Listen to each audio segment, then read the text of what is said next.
We welcome everybody really to our ongoing series that we started back in 2008, I believe, on great rabbinic thinkers. So, Vakasha, a pleasure to see everybody. And Dr. Marc, it's all yours. Yes, hi. In fact, I think I had the idea of doing the classes on Moliver last year, Shavuos. Here you got the Mizrahi magazine, if you don't have Misha Berachs, when are you supposed to read it? That's between. So we have Misha Berachs. They brought them all back. So there's plenty of time between Aliyahs. And Shavuos of 5783, there's like three articles here. In fact, here's the lead one, Rav Shmuel Moliver. What does it say? Commemorating the 125th anniversary of the forerunner of the Mizrahi movement. And there's some pictures and two other articles. So I thought that we did Rav Rhinus and we did the Netziv. So we should do Rav Shmuel Moliver. And Thomas, you asked how Gan Shmuel, the Shomer Atzair kibbutz, got its name from Rabbi Moliver. Well, we will get to that. As my old teacher, Rabbi Kefet, would say, he says we can't have salvonitis. We have to salvanut. We'll get to it. Now, Rav Moliver's significance is that he's the outstanding leader of Chovvei Tzion, and he had a great impact in spreading the Zionist idea. We will see political Zionism, not just the idea of settling in the land of Israel. Well, both actually, I should say. Yeah, his dates are 1824 and 1898. So let's pick up. He's born in 1824 in Lita, in the Vilna district, a little town I hadn't heard of called Holubka.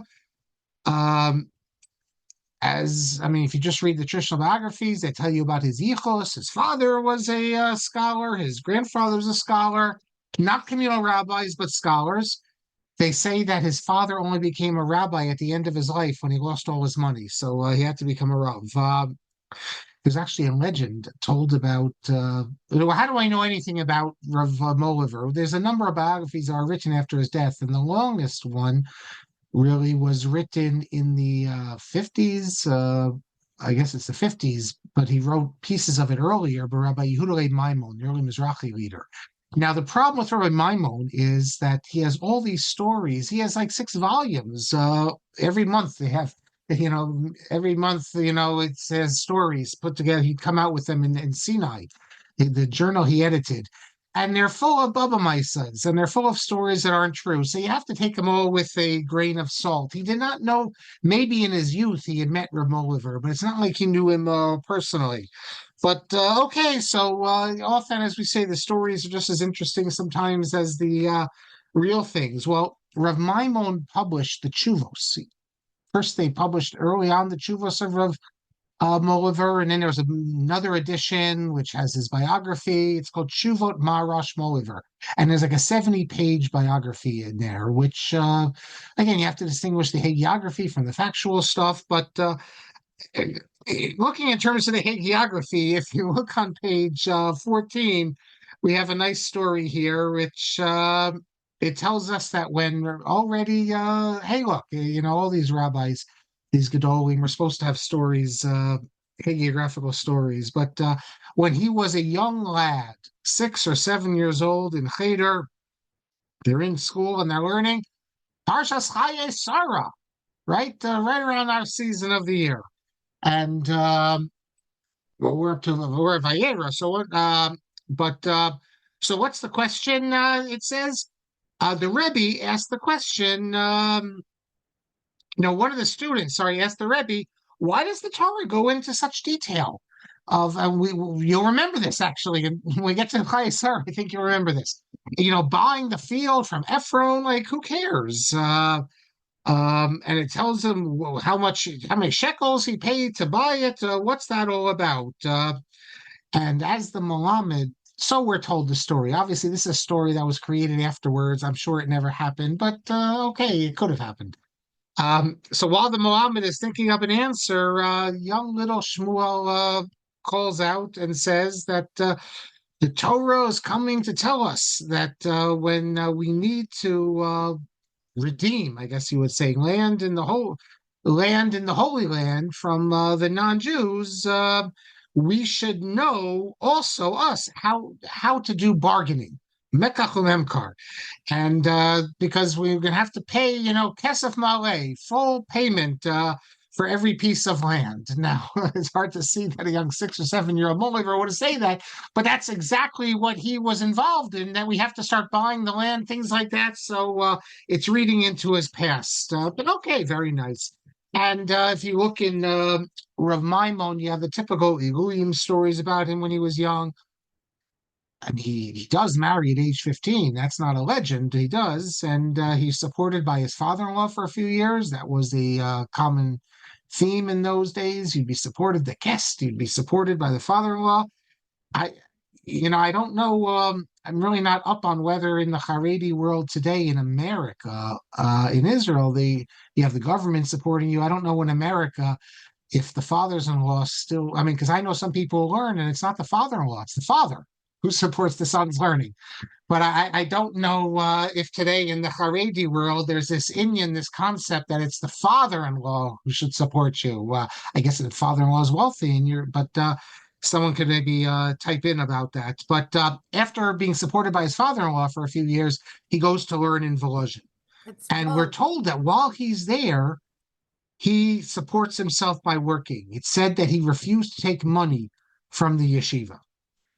He stays there. Of course, a great Talmud Chacham. Everyone in Volozhin was a Talmud Chacham. I mean, yeshiva in those days was for the elites. The only people who went to Volozhin were the elites of the elites. He was given smicha by Rav Yitzchak Volozhiner. That's the son of Rav Chaim, Rosh Yeshiva.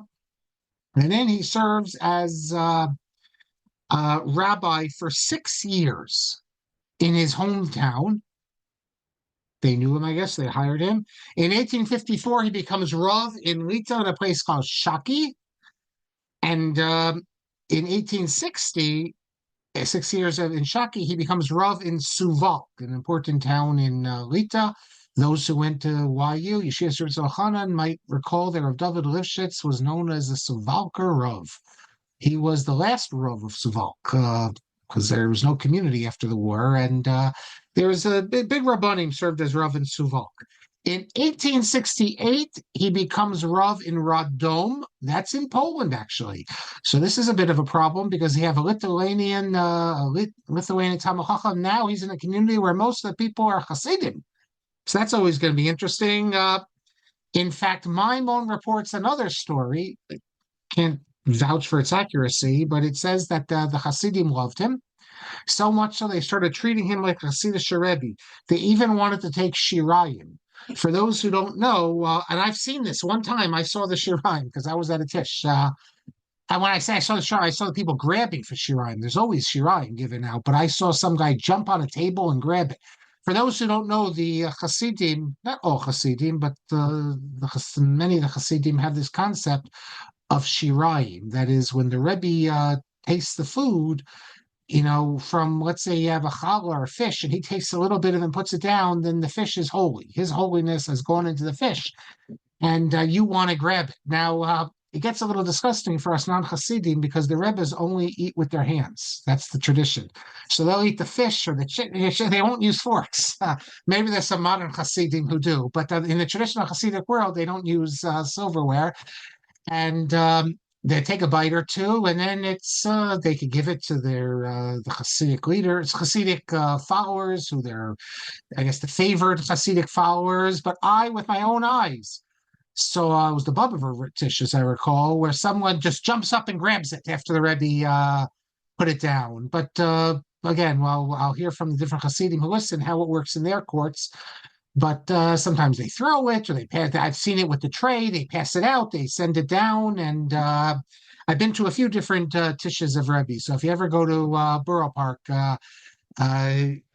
which I used to do as a kid, you can go there. So I go to the various tishes, and you can see the Shirayim. So they wanted to take Shirayim from him, and of course, as a Litvish Gadol, he would have nothing of this. Now, Maimon has the following story to show how finally Rav Moliver was able to stop the Hasidim from treating him as a Rebbe. Rebbe worship, I guess you could say. So one day he had Shalashudis at his home, and all the Hasidim come.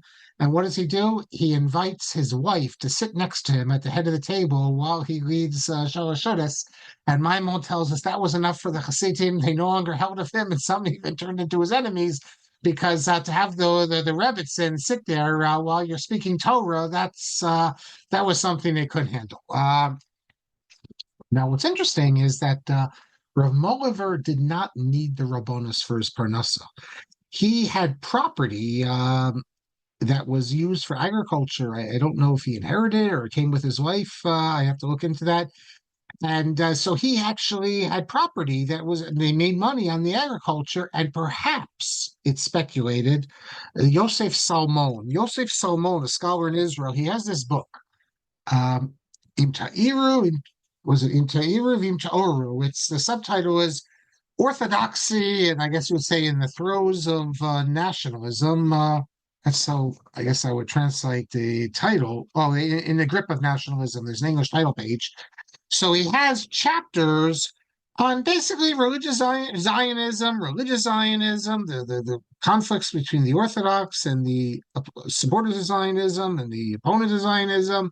He has a whole chapter here on the controversy over etrogim from Corfu and etrogim Eretz Yisrael, because that was a big issue there. It had to do with Chovevei Tzion, because they used to get the etrogim from Greece and also from Italy, but Corfu esrogim were big ones. And once they started, planting esrogim in Eretz Yisrael, so a lot of Rabbanim put a cherem on the esrogim of Corfu.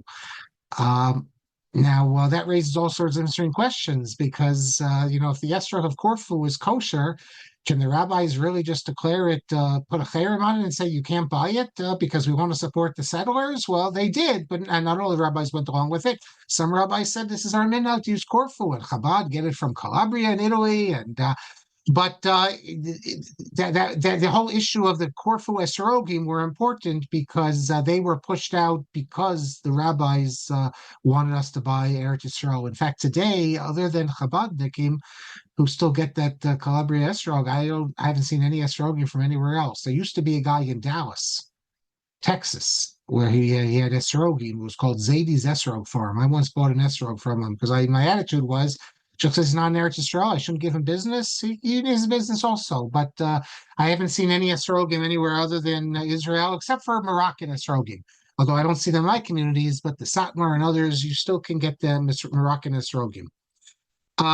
So he has an article in here on Rav Moliver, and he discusses a number of the things we're going to see, including the fact that he had agriculture. Now, during Rav Moliver, so remember, he's born in 1824. In his early years in the rabbinate, you already see the beginnings of the ideological conflicts between the rabbis and the maskilim. Maskilim who are religious maskilim, and non-religious maskilim. Now we're going to see there a Moliver. Really, you'll be able to call him one of the religious maskilim.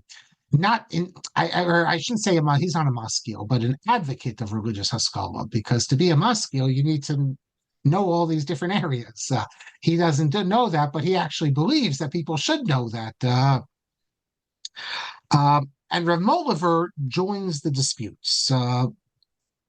He's not like some of the other rabbis, as we'll see, who were their attitude was just to say everything is great in traditional society. That was he understood, as we'll see right now, the problems in traditional society. In fact, there was a Hebrew periodical. It was published in various places, including in Paris. It was called Halavanon. It's like the first of the long-lasting Hebrew newspapers. So the first part of it is, if you want to know what's going on in the Jewish world, especially the Orthodox world, you have to read the first part of it. Every week it came out. You can see it now. The Jewish National Library in Jerusalem has a website where they've put online lots and lots of these Hebrew newspapers, loads of them. They put online many other things as well. When I was at Harvard, they had a whole project to put all these things on microfiche, and they spent a fortune. And it wasn't even 10 years, I think, after they finished that project that the new digital technology. So all these microfiches, they're obsolete, and everything is on the website there. So and it's amazing because in the old days, if I wanted to see the article, I'm going to show you articles now from Halavanon.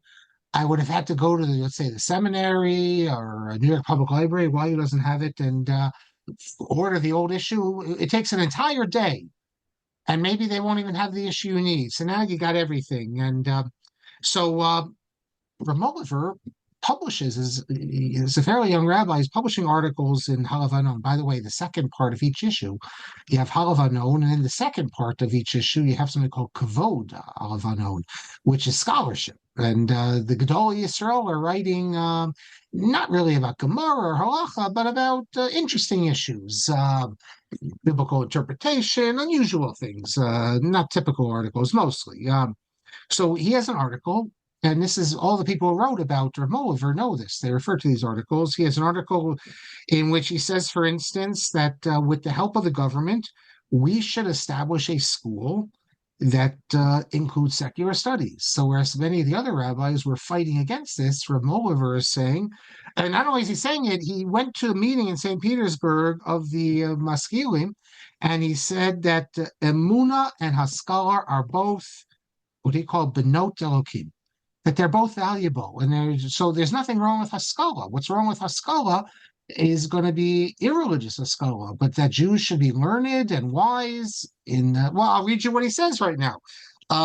Now, we are very fortunate, although that, hold on a second, although that I can show you, for instance, here, let me show you, let me share my screen.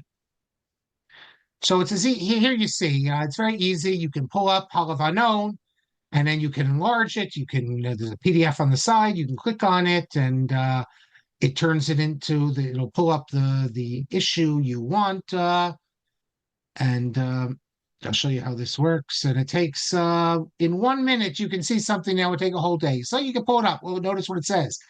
It's Michtav Iti B'Sfat Aver, Hebrew. It's a weekly. At this time, it's being published in Mainz, etc. But we're also fortunate that this year, Magid Press came out with something interesting. In fact, Rabbi Reuven Ziegler, who works in Magid, when he saw the Torah in Motion announcement, he said that he sent me an email that, I'm speaking on Rav Moliver. Do I know about the new book that came out? And I actually saw an ad for it about 6 months ago, or even less. Here's the book. It's called Brit. It's Rav Moliver, Brit Ha'ava V'Hashalom.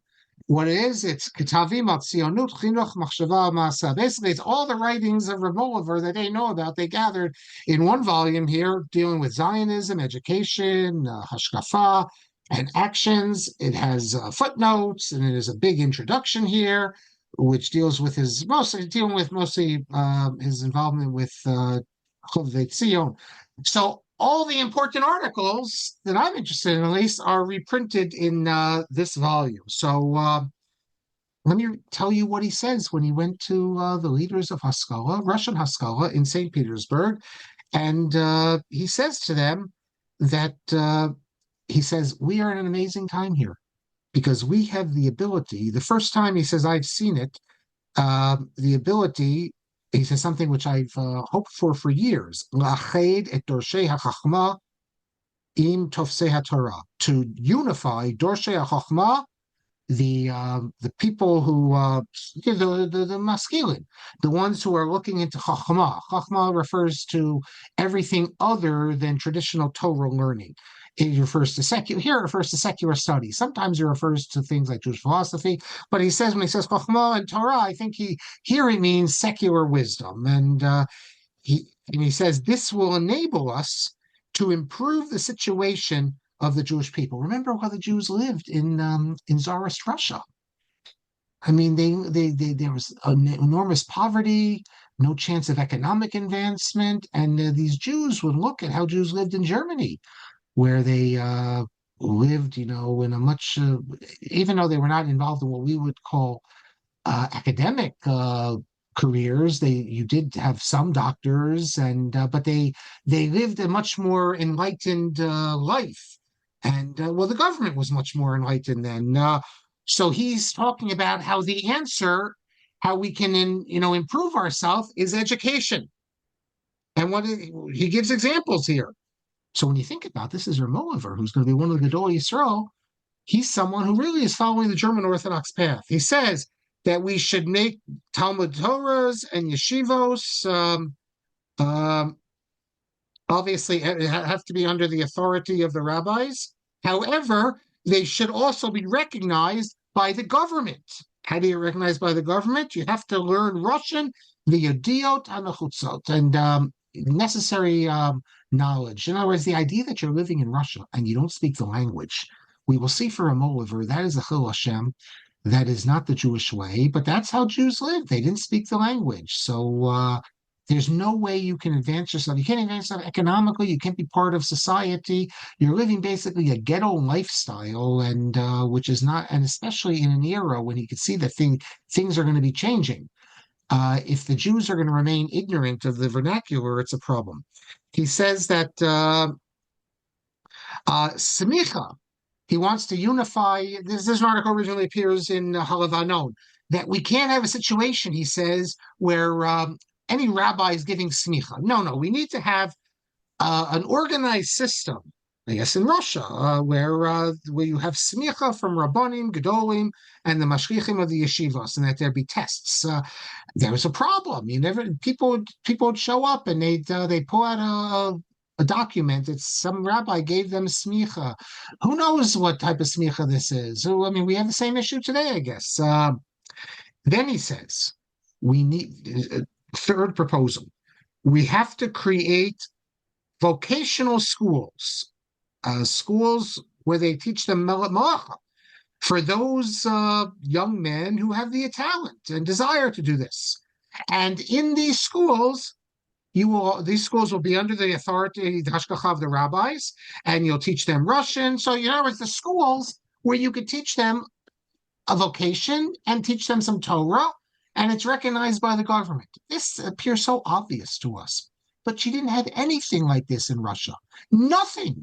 Zilch. All you had was the cheder and the yeshivas. The idea that you'd have a school recognized by the government where you teach people career, a parnasa, that's not at all. Number 4, he says that we should work with the government that these schools are recognized with the same rights and privileges as the non-Jewish schools, and that the rabbis should be recognized at the same level as he calls them, Sha'ar Kohanei Dat. All the non-Jewish religious leaders that, we have the same status. I don't see how that would be possible in Russia. Russian Orthodoxy was the religion. Everything else is only tolerated. So he's dreaming a bit, I guess.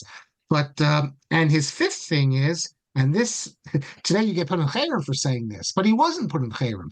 He remains among the Rabbanim in Russia, one of the recognized Rabbanim. We're going to see how Reb Chaim Soloveitchik, what he thought about him. But what does he say? He says that we have to hafitz haskala gam bein hacharedim v'hayareim. The word Haredi in 19th century doesn't mean Haredi like we have today. It means they're religious Jews. He says that we want to spread haskala, which means just knowledge of the world, enlightenment, education. So you can pick up a Russian newspaper and understand. Remember that scene in Fiddler on the Roof? One guy, could read the Russian newspaper and tell him what's going on. But we're going to be part of society here, and he says that the religious, the Orthodox, are the majority in our land, and it was at that time. And he says the problem is the younger generation is being removed from Torah. Well, that's a problem. If you don't educate the young Orthodox Jews, they're going to want to be part of the broader world. They're going to leave Torah Judaism. So we have to educate the young people with secular knowledge as well. He says that the non-religious see that the general schools are open to them, and therefore we have to we have to offer something to the Orthodox as well. So that's already, we see that Reb Moliver, he's one of the younger rabbis. These things always have to come from the young rabbis. It's very rare to have the old rabbis willing to step out and come up with new ideas. I think today in Israel, the older Rosh Yeshiva, I think it's hopeless to think that there's going to be any changes. What you'll have probably is a younger second level Rosh Yeshiva who are going to start, uh, maybe some army, getting jobs, that sort of thing. They're the ones who can do it. The older ones are too set in their ways. I mean, the problem is when the younger ones do it, then it becomes a big machlokas and they attack them. But if the older ones would do it, maybe you would have some acceptance. But the older ones, historically, we've seen that all these sort of things, all the changes, it only comes from the younger rabbis. They're the ones who are able to make those steps. So we see Moliver arguing in a provocative fashion for something that hadn't been done yet. In fact, Salmon, in his article, page 134, cites another provocative statement from Moliver, also in an article in Halavanon, where he says that Moliver even suggests that when he talks about productive labor, what is productive labor? Like the fields and things of that nature, not just being merchants. He says, Avosenu harishonim hayu ovdei adama v'roet son. Our forefathers, the people who came before us, they worked the land. The sages of the Talmud, they were craftsmen of various sorts. So why can't we do this? This was always a problem. The non-Jews kicked us out. They didn't let us, but the then Jews, even when they had the opportunities, they didn't want to involve themselves with this because they adopted a certain type of lifestyle, and the idea that they would work the land or things. I mean, it's just that was not really their lifestyle. Now, he said he had agriculture, but he's not working the land. He's hiring people, no doubt non-Jews, to work the land for him. So this was a revolution when Jews went back to working the land. And but his point is that traditional society doesn't do that. He goes further. He says that the traditional society, they don't learn what he calls Hilchos Derech Eretz. Hilchos Derech Eretz doesn't mean how to be a polite person. It means what you need to know to live in the world today. He says that they could learn this from the other nations because the other nations, they know how to live properly in the world. So we see already Rav Moliver ahead of his time, you could say. There is a master's dissertation by a woman named Nurit Marari. A whole master's dissertation, it's called The Land of Israel in the Thought of Shmuel Moliver. And she also quotes some interesting things. She went through all the articles in Halavanon. So let me quote you some of the interesting things. Why this is so, I find this significant, because even before Rav Moliver gets involved in Chov Tzion, you see that he's thinking out of the box. In fact, if you want to know what gave him the ability or the inclination to think out of the box when it came to Chov Tzion, because the idea that you're going to leave Russia and go to Eretz Yisrael and set up settlements there, that's like out of the box thinking. You see that he was already thinking out of the box about the situation of the Jews in Russia. He saw the problem, and really the solution for Eretz Yisrael, it's not a messianic solution. It's not Rav Kook. It's very practical. It's a way to save the Jews in a physical sense, not in the way in any messianic type of thing. So basically, the turn to Eretz Yisrael is an outgrowth of what we see here. So what else does Rav Moliver say? The Merari calls attention to. Okay, the language. This is something he returns to often, that Jews need to speak the language. Like I said, it's hard to imagine living in a society where people do not speak the language. When I say don't speak the language, I don't mean don't speak the language like maybe you meet people from Kiryas Yoel. Although all the people I know from Kiryas Yoel speak English perfectly, and even if they have an accent. But years ago, I met people who you wondered about it, but now they all speak it. It's either because of the internet or something. But in Russia, you literally had people who didn't speak Russian.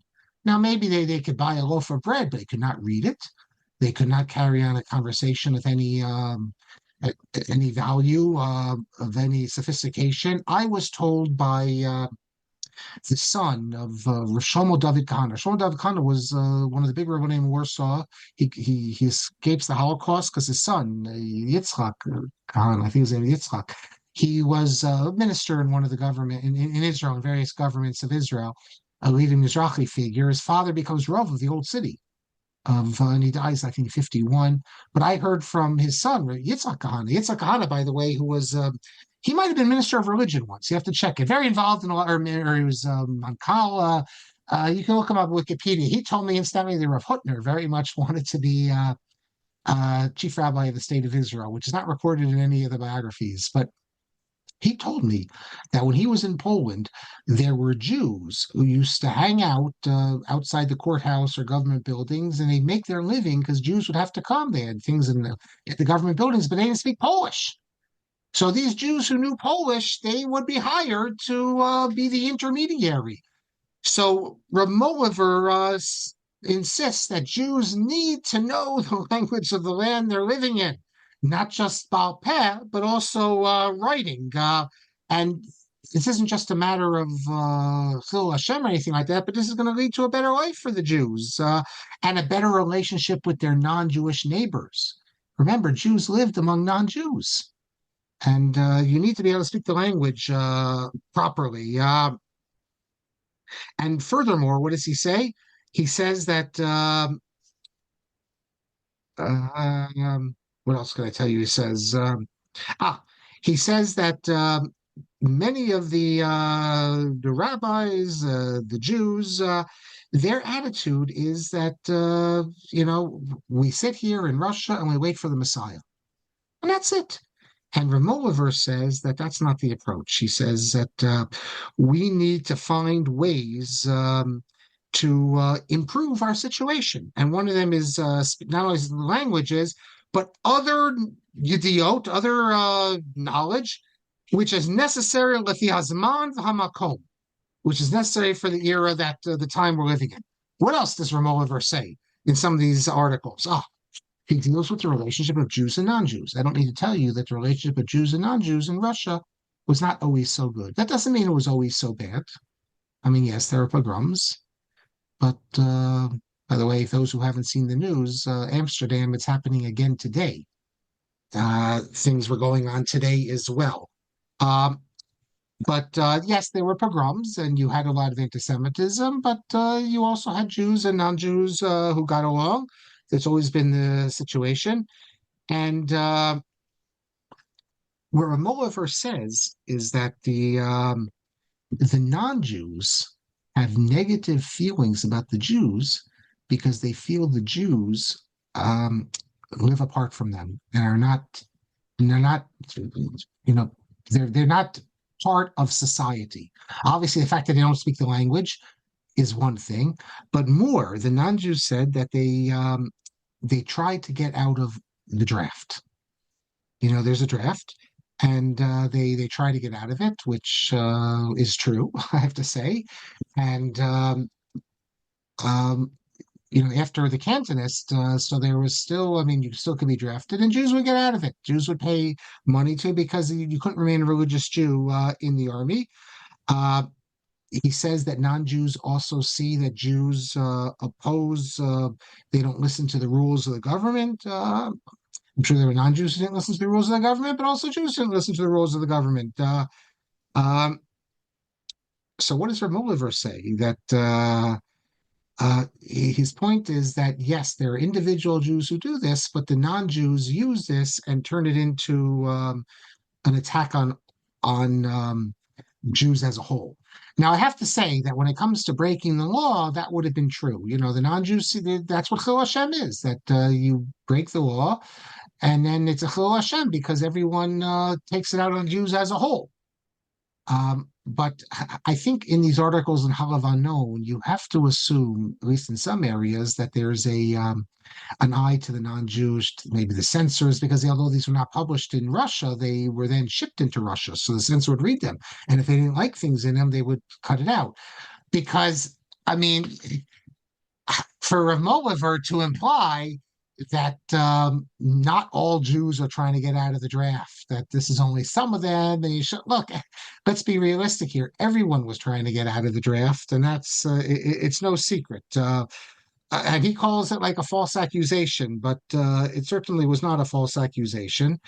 And he says we need to. So that I think when you read stuff, some of his writings, you need to see what's you take for real and what's just for an outside um, person. Now, although let me just add something here. The Jews lived sort of as a separate lifestyle. They were not involved in the government. They lived as a in their own ghetto and like their own. They had their own autonomy, and they were like a separate nationality in the Russian Empire, and they regarded themselves as a separate nationality. No Jew living in Russia regarded themselves as Russian, just like no Jew living in Poland regarded themselves as Poland. They were Jews or Lithuania. No Jews in Hungary thought of themselves as Hungarian, definitely. Jews, including the Orthodox. Jews in Germany thought of themselves as German, but no one thought that way in Russia. And they were not involved in the government at all. So they were like, so yes, people could have a negative feeling about them that they're not involved, but everyone understood they're separate. That is different, by the way. I just want to mention it because I mentioned the situation in Israel before. I heard an interview with Rav Stav on Scott Kahn's podcast. And Scott Kahn, it's called Orthodox Conundrum. I know Scott because when I was had my job at Brandeis University as the rabbi there, if those who remember from a couple of years ago, the classes on my latest book, Scott Kahn was a student then, and then he went on, got smicha, he opened up a yeshiva in Israel for a while. In any event, so he's interviewing Rabbi Stav, and Rabbi Stav says the real problem with the Haredim in Israel today, as he sees it, I mean, he says there's a number of problems, but but here you have the Haredim are in the government and they're voting for war. So how is it that they are voting for war when they don't send their kids to war? It's one, if they were living like Satmar, not involved, that's one thing. But they are part of the government and they're taking responsibility. So there's a moral problem here. How do you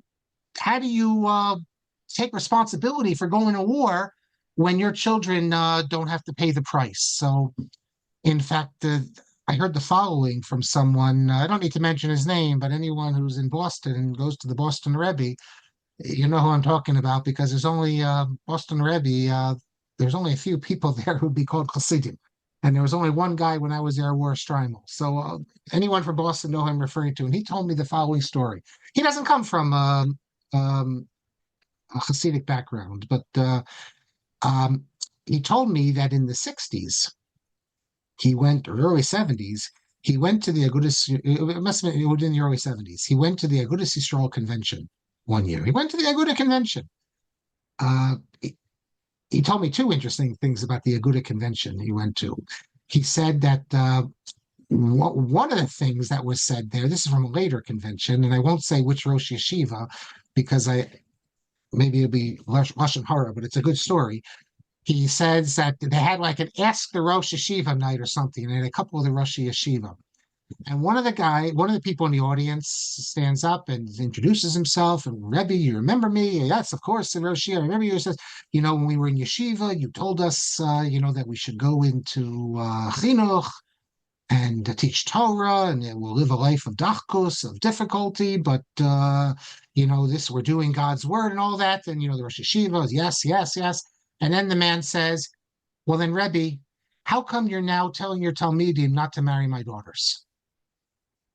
Because they're basically the Rosh Yeshiva was telling him to marry a rich guy so he could support you in learning. So he told me that the room was silent. No one said a word because here you have someone, a student, who followed what the Rosh Yeshiva said to go into a career where you weren't making the big bucks. And now he's challenging him. Why then are you telling people not to marry my daughters? Only go for the rich people. And okay, so that's not the story reason I mention it. Because he said this would have been the early 70s. They wanted to send, in the name of Agudas Yisrael, a message to the president. So it would have been Nixon of unanimous support for your carrying out the war in Vietnam. One of these, messages. So they had a gathering there, and they were going to take a Aguda. I don't know if they still do, but in those days they still they follow all these the old ways of doing things, like you take a motion and you take a vote and all that. So they had everyone in the room, and they said that they wanted to get approval to send a message of support for the president for the war in Vietnam against, I guess, the godless communists. So everyone raises their hand, the ayes and then the nays.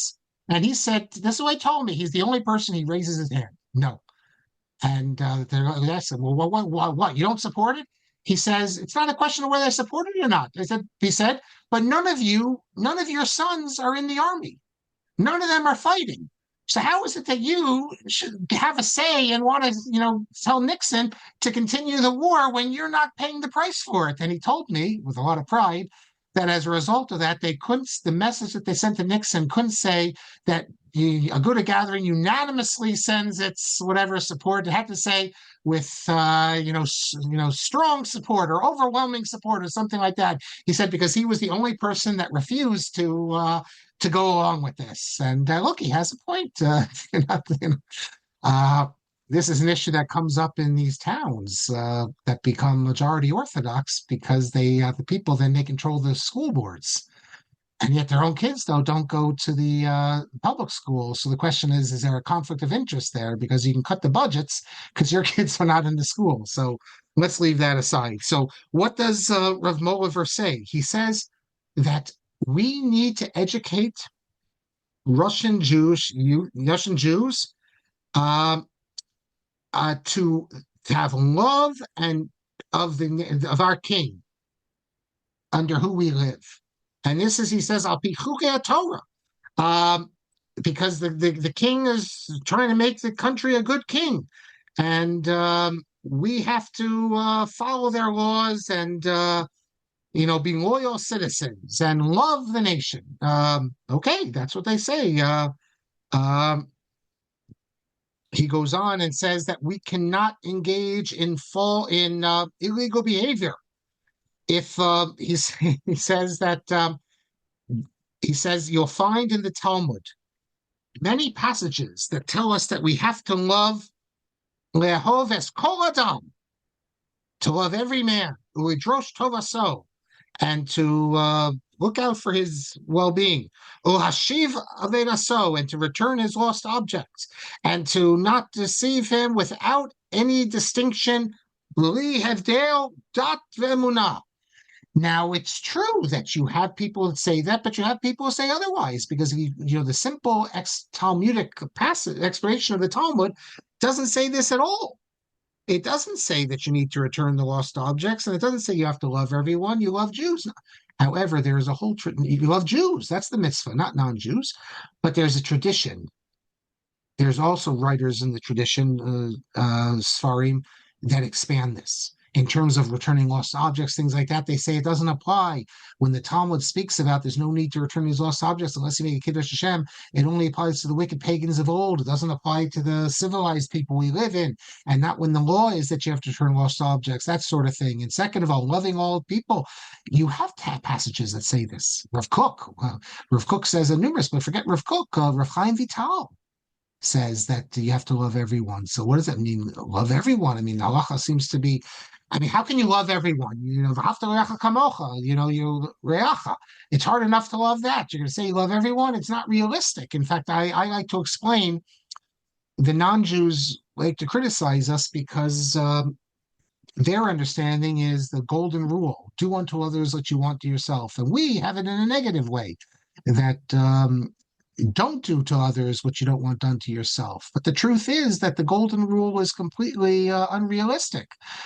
You're never going to love anyone like yourself. It's unnatural. It's impossible. You're always going to have your own interests more than other people. So when Chazal explains to them, what does it mean, love your neighbor as yourself? In a practical way, what is that? Don't do to others what you don't want done to yourself. But you can't realistically, do it in a positive way, because that's not reality. You have maybe a tzaddik once in a generation who can actually love others like he loves himself in a positive sense. But we can't get rid of our self-interest. So Chazal tell us what it means is we can certainly not do the bad thing that we don't want done to ourselves. But you do have these passages, and Rabbi Moliver says that he's saying this is apologetic or not. You'd have to figure out what it is or not. He seems to be trying to create an environment where, again, love can mean different things. Obviously, you love just like you love your family. Even if when we say you love all Jews, you're always going to love your family more than people you don't know. I mean, that's just natural. So clearly, yes, you love Jews with a deeper love, but that doesn't mean you can't have ahava. What does ahava mean? Ahava could mean love. It could mean good relations, feeling. You can translate all different ways. Um, so I don't see this as only apologetic. He goes on and says that even more than that, he says there's a lot to learn from the non-Jews. He says we can learn and see the term Hilchos Derech Eretz from the non-Jews. And he says, quote, Ve'adua ki Rabboseinu Balei Talmud. He says the rabbis of the Talmud lamdu harbe pamim. They learned a number of times. Eze Hilchos Derech Eretz mishar lo tevo. They would learn from the non-Jews proper things, proper ways to live, good ways, good things to do. I mentioned this in the past that when I was in Israel in Yeshiva, Rabbi Berzon, who was one of the Rebbes there, said that there's a lot we could learn in Israel from America. He mentioned the idea of a line. That you go to the bank, you wait online. I think in Israel today you do, but in those days, everyone just come in from all sides and put yourself in. There's things you can learn from the non-Jews. There's plenty of passages in Sfarim and other Gemara and others that speak about this. So Rav Moliver is saying that he's trying to get rid of this idea that it's an us versus them. And he says that even in Russia, we could be part of the society. He sees in Germany how people are part of the society. If you went to Germany in the mid-19th century, it's not an us versus them. It's not the non-Jews versus the Jews living in a ghetto. Jews are part of the society, even though they're Torah observant. And he's looking forward to a time where in Russia, but Jews can be part of the society. The problem is that obviously there's discrimination against the Jews, but it's more than that because the Jews themselves are not, they have to go halfway. They have to start speaking the language. And they have to start getting involved in wider pursuits. And maybe if they do that, then the Russian government will take a half step in their direction. That's what he's looking forward to. In fact, I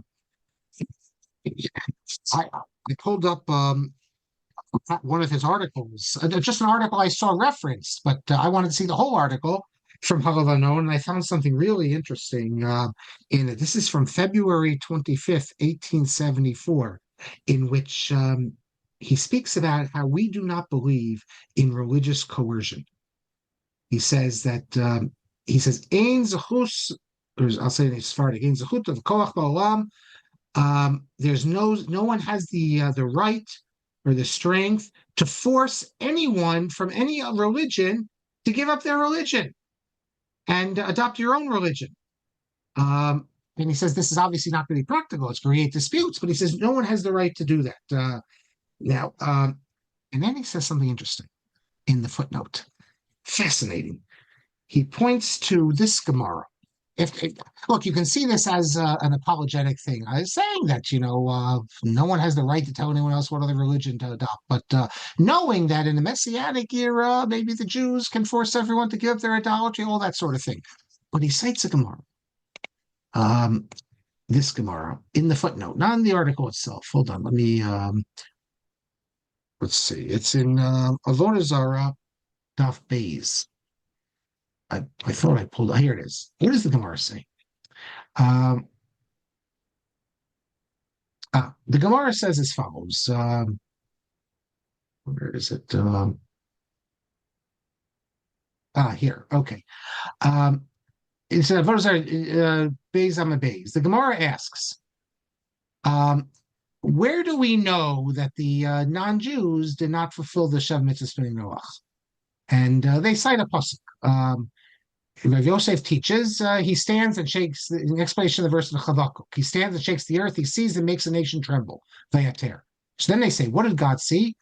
He saw the 7 mitzvahs that the sons of Noah accepted on themselves, and he saw they didn't fulfill them. Since they didn't fulfill them, he arose and nullified, reading it with V'hitiran, the command to heed these mitzvot. Okay. And then the Gemara goes on and says, do the non-Jews gain anything from the mitzvos now that there's no obligation? Then they say that the Gemara explains that they receive a reward, but they don't receive a reward as if they're obligated in it. Okay, but what I want to ask you, what does this mean when it says the Gemara says Amad v'hitiran lahen?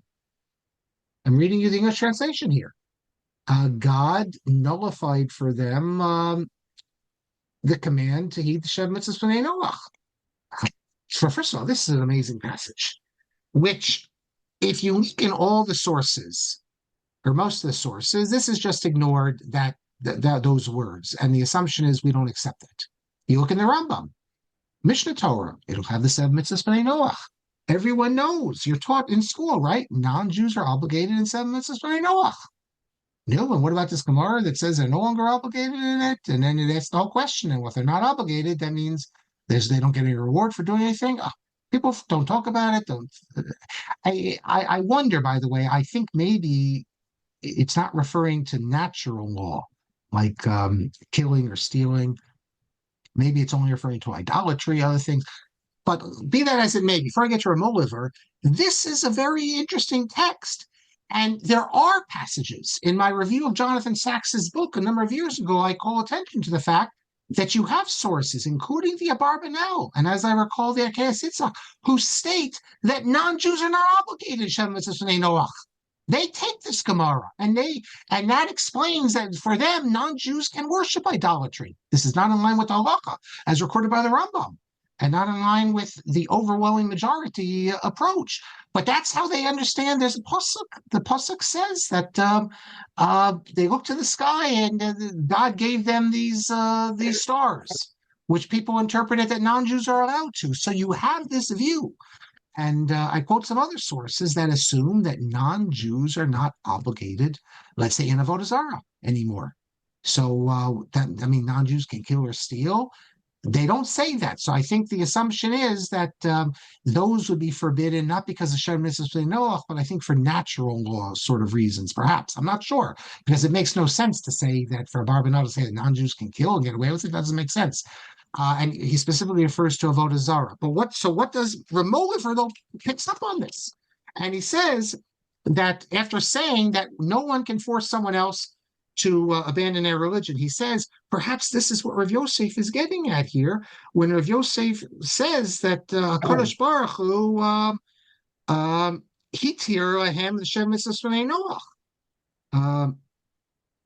He says Retzono she'azvam al b'chiratam ha'chavshit. He left the non-Jews to their own free will, and didn't allow any nation to force them to observe the 7 mitzvahs b'nei Noach. So Rav Moliver is saying maybe that's the point, that we're now in an era where no one can force anyone else, and that's okay, that the non-Jews are not obligated in it. But it's still wild. He's a posek, he's a halachist to say this. So it's a fascinating idea that the non-Jews, like I said, I think you need to see them as having some sort of basic obligation in human relations, because otherwise you'd have chaos, you'd have chaos in the world. But something like maybe setting up courts and Aver Minachai and idolatry, I remember there's a number of sources that seem to say that the non-Jews are given the stars, that they can worship it. How can the non-Jews worship the stars? That's idolatry. So, but this is not the mainstream view, but you have this view out there. And so we're going to see next class, we're going to move in, and there's a few other interesting articles that Moliver has, but he really comes into his own with Eretz Yisrael. During this time period, when he's writing all these articles and publishing them, about the need to learn the language and make Jews more productive, all the things we've been speaking about today, there's not a word about Eretz Yisrael.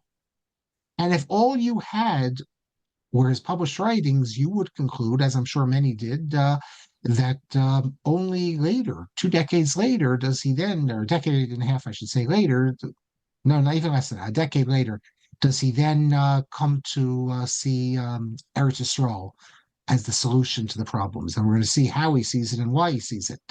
However, his grandson, in the 20th century, years after his death, his grandson published a lot of his writings that he himself never published. And at the very time that Rav Moliver was publishing the sort of articles that I just discussed with you, he was also writing about Eretz Yisrael.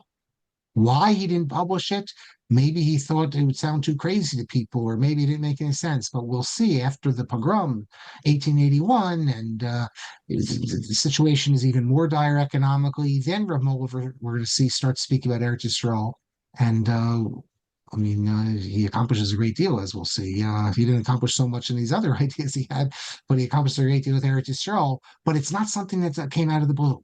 He was thinking about these things for a long time. So that's what we'll pick up next class. And let's see. Okay, so we hear about the kibbutz land. Yeah, we'll talk about that later. Nissen. There are unkosher etrogim. The man known as Saba Kadisha considered lemons to be kosher etrogim, but has a minority opinion. Yes, the Saba Kadisha thing, I wrote about this in the my Lehrhaus article on the estrogim. The Saba Kadisha did consider them, and the fact is that I'm sure in Europe lots of people used lemons as estrogim. I mean, it's not like today where everyone has an estrog. You'd wait months to get an estrog shipped to you, and I'm sure there's lots of lemons going around. The Saba Kadisha, that's Rav Shlomo Eliezer Alfandari, he thought that estrogim are part of the estrog family, and they're perfectly valid as estrogim, but they were not. His opinion was not accepted. So much so that we have a whole inyan called estrogim morkavim. That's an important thing, not to have grafted estrogim. Now, this is not mentioned in the Rishonim or the Gemara. This idea, who says that an etrog can't be grafted? You won't find any Rishonim who say that. In fact, we know that when people started returning to Eretz Yisrael, all the estrogim were grafted. Everyone was using a grafted estrog. That was the only estrogim they have. Today, we're told that none of the estrogim are grafted and things are good. That was always the issue in Corfu.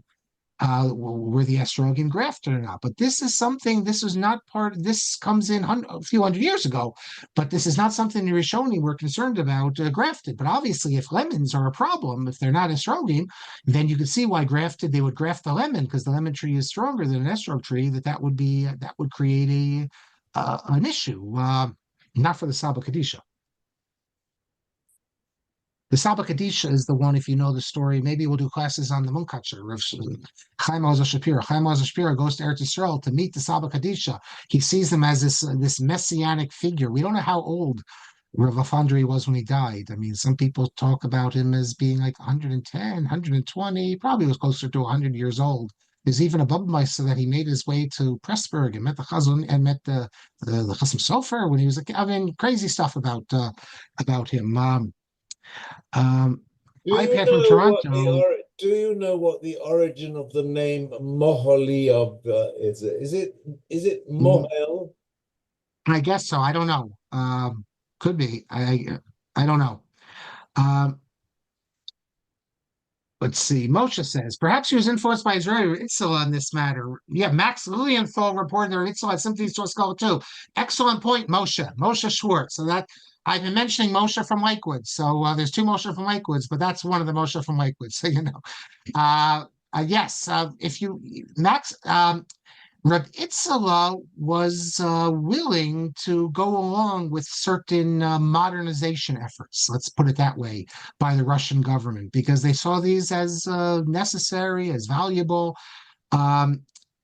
So yes, the Rashash was another one. We had these figures. So I think for many of the younger Rabbanim in particular, I wrote about this with Yaakov Weinberg. He's obviously 2 generations later. The younger Rabbanim always see things that the older Rabbanim don't. But so whether he's influenced by him or whether he saw it on his own, I don't know. iPad says taxes and money are also a price not paid. Receiving money for yeshivas during wartime is also a moral issue, especially during a time of labor shortage. Obviously, we could have a lot of discussion of the situation in Israel, but the Haredim do pay taxes, but yes, they get money for their yeshivas. So, but okay, that's a different issue though. Moshe says the maskana of the Gemara there in Avodah Zarah is that they just don't get reward like a regular mitzvah. Not that they aren't responsible for Shem mitzvahs anymore. Yes, and I know that.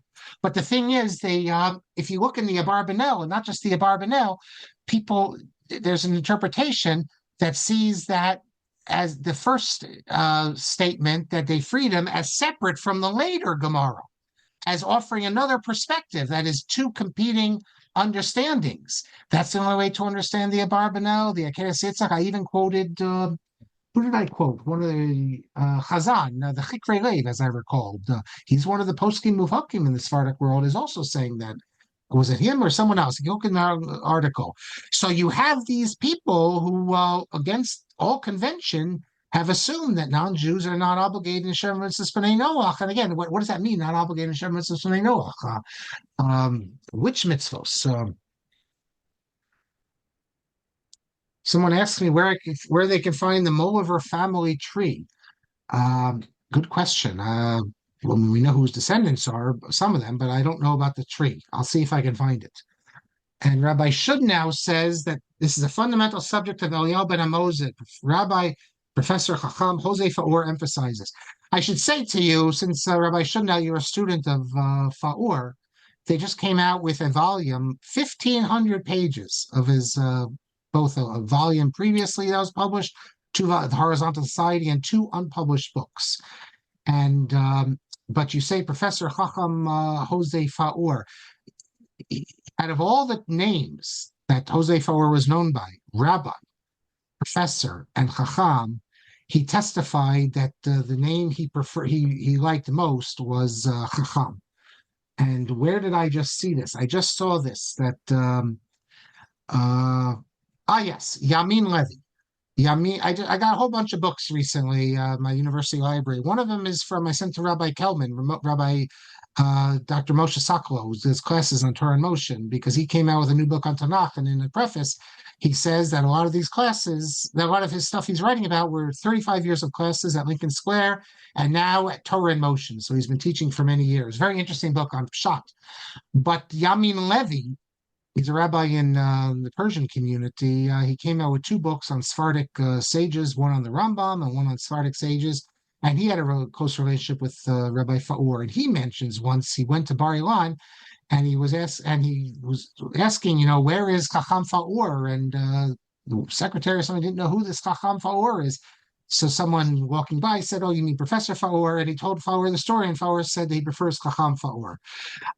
Yes, Rabbi Shudnow, before you were with us years and years ago, but you can find the Torah in Motion website, and it might even be, I can't remember if they made podcasts out of it, because every week they're coming out podcasts of old classes. We did a few classes on Rabbi Ben Amozig. And if you go online, just Google it or YouTube, search on YouTube under Shapiro Ben Amozig. I did a class on Rabbi Ben Amozig for there's a group in London called the Chabura, out of the Spanish and Portuguese synagogue. So Rabbi Ben Amozig is actually, we should pronounce his name properly, not like an Ashkenazi, Ben Amozeg. Ben Amozeg is a very interesting figure, and Naomi, could it be an influence by Pinsker's auto-emancipation? I assume that that people like Moliver are influenced by everyone, Moshe Hess, etc. The whole gamut of them, that they realize there's issues going on here, but they don't cite them though. Moshe says the city of Mohilever, yes, but that would have been his father, I guess, from the city. And Rabbi Shudnow, you mentioned about the Noachide laws, and we'll end with this. Ben Amozig had a student, Palier, and this student came very close to Ben Amozeg, and he wanted to convert to Judaism. And Ben Amozeg told him, "Don't convert to Judaism. We need Noachites, and we need to show the world mistakenly, and not just the world, Jews mistakenly assume that the Torah is for the Jews." And Rabbi Amozig, a fundamental point of his philosophy is that the Torah, of course, it's for the Jews, but it's not only for the Jews. That the Torah is for the non-Jews also. They just don't know that yet. And Noachidism, the idea of a Noachide covenant, is just as important for the non-Jews as the Torah is for the Jews. And therefore, he convinced Palier to remain as a Noachide. I mean, which with all the restrictions, but with all the benefits. And he lived his life that way. He would go to synagogue, we have reports, but he lived as a Noachide, and he wrote about this, and that's what Rabbi Amozig wanted. Of course, nothing really developed out of it. So Moshe, you say the Torah is for the Jews, The Jews are for the Gentiles. Rav Ben Moseg thought differently. Rav Ben Moseg thought that the Torah is for the non-Jews also, in the Noahide laws. The Jews have a much more wholesome and complete connection to the Torah, but the Torah is not exclusively to the Jews. Again, you quote the Midrash, okay, the non-Jews didn't accept it, but once the Torah is given, Rabbi Moseg thought that the Torah is designed for the non-Jews also, and we lose out and we sell the Torah short when we portray it as only a document for the Jews, that the Torah speaks to the non-Jews through the Noahide laws. So he's a bit of a proselytizer. Chabad's the same thing, with the Noahide laws at all. But I'm just giving you a reglachas here on one foot. Ben Moseg is one of the geniuses and the wide-ranging figures in the 19th century. So you'd have to look at his own writings, how he explains it. With that, we've just begun. We next class really get into it in greater detail. And of course, we're going to look at Moliver's his standings from a halachic angle, his psukim. He has an nerve interesting when it came to the date line, for instance. Moliver was a central figure in this great dispute about the date line. We're going to have to go through the whole Shemitah controversy, Heter Mechira. I don't know if there would have been a Heter Mechira without Moliver. And so we're going to tell the whole story about it. There's a lot to do. It's not going to be 10 classes, Rabbi Kalman, that I know, but it'll be at least we got a few more classes to Moliver, one of the really great Gedolim. So Rabbi Kalman, take it away. Yeah, I was looking for the Ben Moseg. Usually I can find it right away to post in the search bar. I don't know. Do you remember when you gave it? I have to go through. I was trying to filter from our library. Anyways, when you spoke about him. But you just can search on it. When you search on your back, you'll get it. Spelling wrong.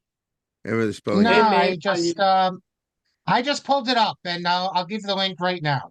We have 5 classes on Rabbi Ben Moseg. Yeah, I don't know why I didn't find it, but okay. There's a rabbi in Israel. Sorry, I sent it by mistake to someone. I sent to everyone. Here's the link if anyone wants to see. There's a Rabbi Zini in Haifa. Fascinating figure. He was a Rav of the Technion. He's really right wing, extremely so. But on the other hand, he's a francophone, and he's publishing the writings of Ben Moseg. And whenever Ben Moseg has like a universalistic perspective, in his footnotes he'll say, well, he's led astray by. But other than the universalism, he loves Rabbi Moseg, and he came out with a new edition of his commentary on Chumash and all sorts of good stuff. So there, I put it in the search box. You plug that in, and you can find the 5 classes we did in Ben Moseg. Yeah, we go to Italy this summer. God willing, we go to Italy. Now, when Rabbi Kelman came on the trip to Italy last time, we went to Livorno, where Ben Moseg lived. And the square in front of the show is called Piazza Ben Moseg. Now we don't go. Now we find that we go to the winery, because people like winery, I guess, more than shoals sometimes. So we're not going back to Livorno, but we'll talk about Rabbi Moseg, and we will. I encourage anyone who's interested. Our trips are now up: Morocco, Italy, and a brand new trip, southern France. South of France, Provence, French Riviera, and lots of Torah, of course, comes from there, and there's a lot to see. So please join us, bring your friends. Okay, Rabbi Kelman. Thank you. Okay, yes, let's say the trips are up. We had a whole bunch of registrants over the weekend, so okay, Bakasha, look forward to those who can come. They really are unique. We have generally we have lots of people being on many trips, grouped together, bonding together, learning. It's for those interested in in Jewish history, real life, and not to go on vacation. Let me tell you something, Rabbi Kelman. I don't know if you know, I was in Kent Mill Synagogue. I was in Silver Spring. I davened in the Kent Mill Synagogue. I was there for a different reason, but I think Kent Mill Synagogue, has the record for most people on our trips. And I saw lots of our friends there on Shabbos. So people came. I think if you count up the shuls, more people have come from Kent Mill Synagogue than anywhere else, I believe. I probably come. My shul. Okay. But anyways, okay. Thank you. Okay, we will have less than 10 classes. Now we know. Tomorrow, Rabbi Shulman will give class number 2. He'll have more than 10 classes on Sefer Yoshua as he continues throughout the year. Just really our second class, that will be tomorrow at 1 p.m. Wednesday, 8:30, Rabbi Helfgott will give, starting the second half of Yeshua, those there give the introduction. We're going to do the second half of Yeshua for the rest of the year. And Parshat HaShavua this week is Sophia Freudenstein. And then my shir on the Siddur on Friday morning. Next week, Yossi Lendel will be starting a new series on the history of the Siddur. I've been giving class for 3 years on the Siddur itself, and he's going to give a little bit on the history. That will be beginning next Monday, a new series. We'll send out an email about it. And okay, we look forward to learning with you, and everybody be well. Share good news, and please invite a friend to join us. And Laila Tov. I'm sorry? Laila Tov. Laila Tov, Laila Tov.